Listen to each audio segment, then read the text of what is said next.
in College Park, Maryland, taking on Wisconsin. We're going to talk about that. We're going to talk about the game that he just called on Monday night between Towson and Northeastern. As joining us now here on GCR, he is good guy, noted college basketball enthusiast, broadcaster extraordinaire, Mr. John Fanta. John, it's Glenn in Baltimore. It's great to chat with you as always. Thank you for taking the time for us. Glenn, good morning. It's great to be with you too, and you're right. A fun time of year in college basketball. We're on that road to March, and as we hit late January with the calendar turning to February this weekend, this is the time to make hay. This is the time to make that push towards the dance. And John, how good is Maryland capable of being? Like I have these moments where I'm like, man, that's a starting five that can compete with anybody. And then they go through that stretch they can't win a game on the road against anyone at all. Then they get those good back-to-back wins. Like, what is this team capable of being?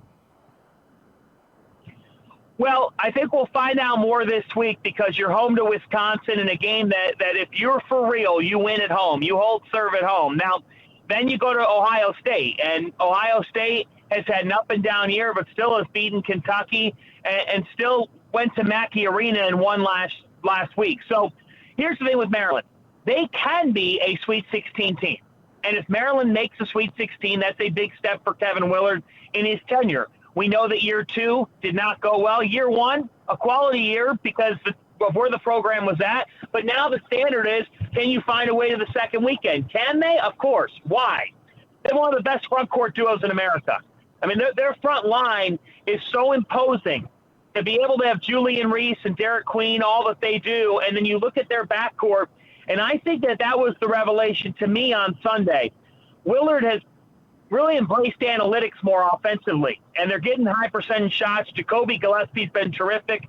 Selden Miguel, I really like his game, and I thought Rodney Rice, that shot at Indiana, that's cold-blooded, and it's hard to win at Assembly Hall. I don't care how good or bad Indiana is. It's not easy to pull out a win there. So to get 2 road wins, confidence boosting. Maryland defends. They defend at a good level. They can rebound the basketball. What they need to do, though, Glenn, they can't abandon their front line in games. Just because you make some early threes, I thought Maryland got away from who they were, hence why Indiana got back in the game and took the lead late on Sunday. Against Wisconsin, Wisconsin's got a good offense. If you're Maryland, you want to make Wisconsin work defensively. Make them guard your front line. Reese and Queen are a handful.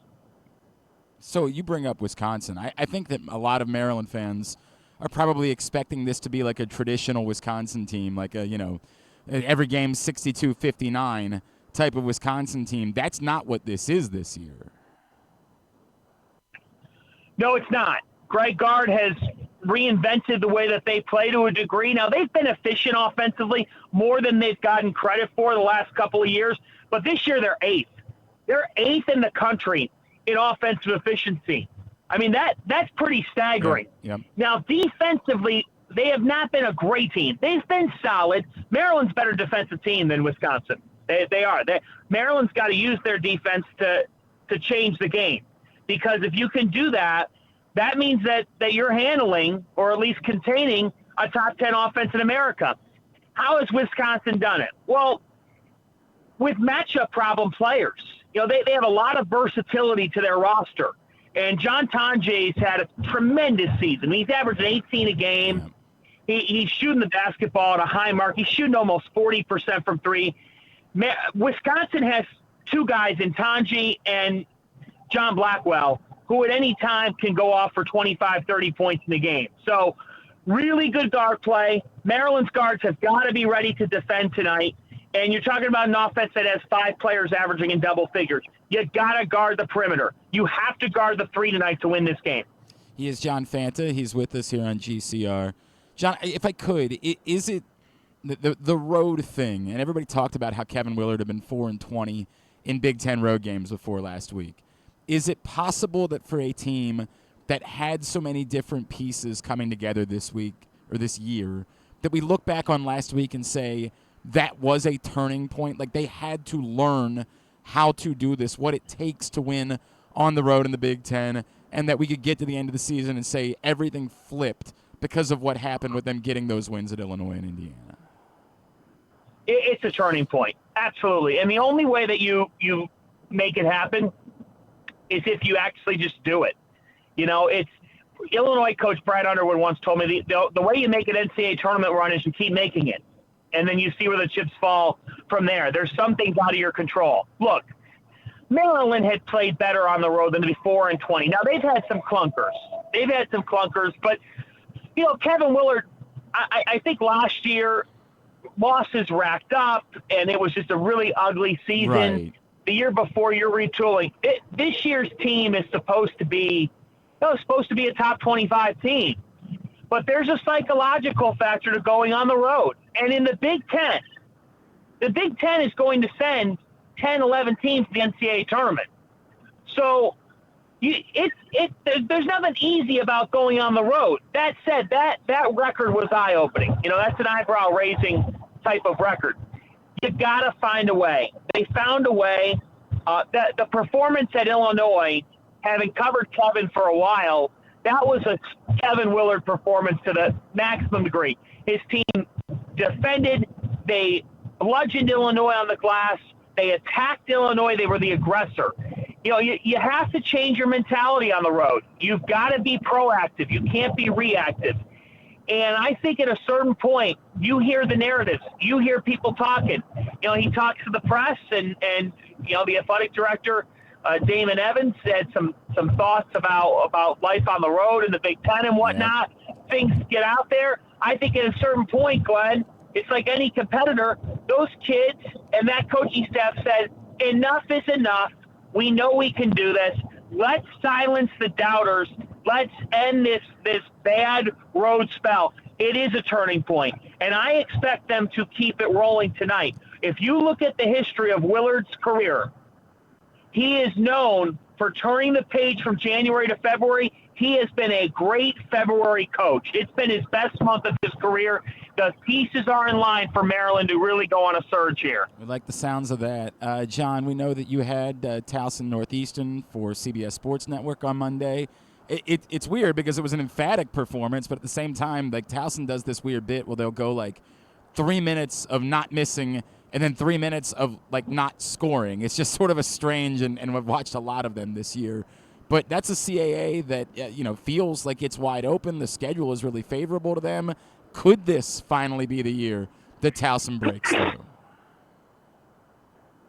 I think so. I think that the Tigers have a team that's as good as any in the CAA, not just in record, because right now they're 7-1, and they're tied up with William and Mary at the top of this league. They've won 6 in a row, but it's beyond that.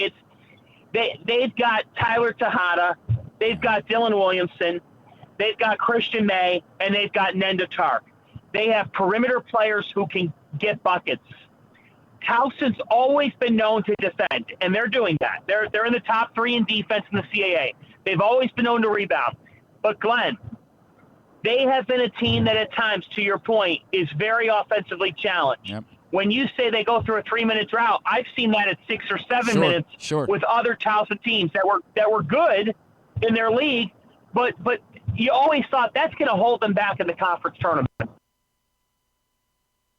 This team, Tyler Tejada is a high major player playing at Towson. Yep. He is a really talented sophomore, and Nenda Tark has proven to be a terrific bench piece. If they continue to get production from their front court, their front court has a new look to it this year. But nonetheless, I really like this Towson team. When they make threes, they become extremely dangerous with how they play. They've got talent. They've got a veteran coach who it feels like Pat Scary's been knocking on that door. It feels like they can bang down that door this year. It's a tough thing because there's going to be a lot of Towson fans that will say, yeah, well, I've seen this movie before, right? Like they've had these good teams. They've had the tournament in Baltimore. Like, I understand that, but boy, it just seems like there is something. Part of it maybe being that like the Charleston, for example, isn't as dominant as some of the Charleston teams that we've seen in recent years. That's it. That's exactly it. Charleston's not what they've been. UNCW's been inconsistent. Yeah. Hofstra's having a down year. William and Mary, it's hard to trust a team with a first-year head coach. This has been an amazing start, but sometimes their tempo causes them problems, and they're beatable.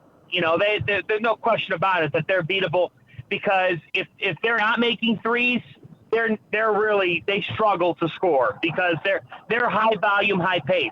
Towson can put you in the blender. So I understand Towson fans. I get it when they say, I've seen this movie before. Mm-hmm. Well, actually you haven't. Towson's never been 7-1 in the CAA. We've never seen this movie. They've never gotten off to this good of a start in the league. They are a together group, and I just really like the way that they're one playing, but I like the shot selection. When I really look at a team, Glenn, I want to see it takes quality shots. They're unselfish. Christian May didn't do anything offensively the other night. It doesn't affect how he plays. So they've got some pieces to that roster that understand who they are. But think about this. In the current era of NIL and transfer portal chaos and all that, and Towson has they have limited resources in this climate. Pat Scarry kept 4 of his 5 starters. Give the man credit for having roster retention in a day and age when that is almost impossible. No doubt. It's and with not a whole lot of money to work with either, and we got to make that abundantly clear. Before I let you go, John, obviously you do so much Big East for Fox. The topic du jour, it seems like in the sport at the moment, is the sideline antics of one Dan Hurley. And look, the guy wins. He's a winner. I wonder if this is just who he is. This is what works. This is what he channels. I don't think anybody thinks he's a bad guy in general. He's just a fiery dude on the sideline. Is it too much, or have we just sort of forgotten the era? At Maryland, this was Gary Williams years ago, right? There have been millions of coaches like this. I feel like maybe we make too big of a deal out of it. It's the best thing happening in college basketball. And you could roll your eyes or scoff, but the fact is, when have we ever been talking nationally? I'm talking debate shows, Sports Center, the big time shows about college basketball, anything, the week of the AFC and NFC championship games and the week of the Super Bowl. It's fair. The fact is that hasn't been happening in the past couple of years. Dan Hurley is one of the biggest figures in sports. Now, you can both say that and understand that, and I'm not a policeman. I do think this. I really believe this, Glenn.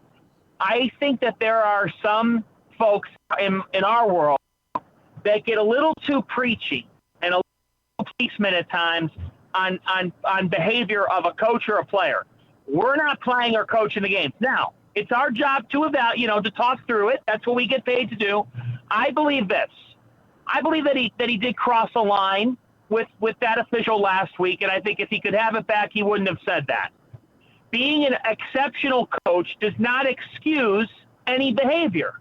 That being said, we have seen chairs get thrown. Right. Unfortunately, we've seen at times some physical altercations between coaches and players. Dan has never done that. He's never made physical contact with an official. I'm not trying to justify it. I think that we have to look at the personality and say, there's a whole lot of good that does in college basketball. Is he edgy? Does he cross the line sometimes? Sure. But let's not act like that's an overly bad thing. He's not going to change who he is. Part of what makes him great. I think he's having trouble with the fact that he wants a three-peat badly, and this UConn team's not as good as the previous two. It's just not. Sure. So that's caused some frustration. But you know what? Dan Hurley is good for the sport of college basketball. I think he's just got to recenter some things. You could say that and be somewhat critical, but I do think there's a line that sometimes people are crossing that's just too far. Let's not make it bigger than it is. If it were that bad, Glenn, he'd be getting kicked out of every single game. Sure. Let the officials officiate. They know him well. And let's not make this narrative driven to a point that it gets away from how compelling this is for college basketball during a time of year where it's hard for the sport to break through. We actually agree about this. I just don't think it's as big of a deal as people are making. But to your point, yes, what happened last week, probably a little bit too much. Just that uniquely. John, what's next on the docket for you, man? I am off to Hartford right now for UConn hosting DePaul tonight at 8 Eastern time on Peacock. How about it? And then heading to Charleston tomorrow for Charleston Stony Brook on CBS Sports Network. And then to Towson Saturday, 6 Eastern time, CBS Sports Network, when the Tigers host Drexel. Very cool. I will try to come say hello to you. I'm hoping to take my family to that one, so I'll try to come say hello. Excellent, Glenn. At John_Fanta, that's how you follow him. John, you're the best, man. Thank you for taking the time for us. We really appreciate it. Anytime, Glenn. Thanks for having me.